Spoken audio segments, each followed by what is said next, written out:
A Sabara'u. Na'am mai gida. Ina jin ki. Mai gida wannan mota dama nake magana. In an gyara ta sai a samu wanda za a ba wa kyauta. Sabara'u motar za a dauka a gyara a ba wani kyauta. Mana mai gida. Ko ba zan iya saka kai min abu bane. Da zaman da take ba gwara a gyara ta ba a ba wani mu samu ladan?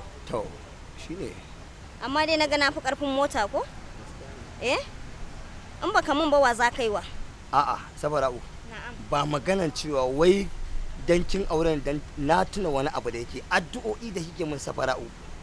In zan fita Allah ya kiyaye, in zan dawo san da dawowa. Wannan abin yasa ina jin daɗi Sabara'u.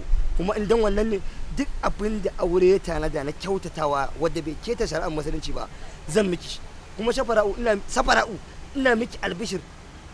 Kwanan nan zan so mana mota guda biyu manya ɗaya na insha Allah ɗaya naki ɗaya nawa kuma baɗiwar haka za mu ce ta zo umara da haji Allah insha Allah Saudiya za mu waye ga gani ga mai gida alhamdulillah to Safara idan ban miki ba zan yi wa ba kowa wallahi to ki kwantar da hankali wannan ba komai bane zaman lafiya ya kawo haka yawa ba ya kin sauka kin yi rawa bana na miki wannan ki addu'a Allah haka ma da kika na farin ciki na ji daɗi wannan injiniyan bari in masa albishir shi ma kawai zan ce to tun da haka in ya gyara ya rike kawai ya dauka yawa shikenan tanko injiniya ai kawai ina jin ya je ko ya zaga baya ne to injiniya bari dai lallai ilaila in ya zo ce mai ya rike kuma ka ci albarkacin hajiya Safara'u wannan shine me gida na'am ina yin ka a'a ni ma ina yin ki sau miliyan zuwa miliyan amma fa banda kishiya wa ki kwantar da hankalinki ana zanne lafiya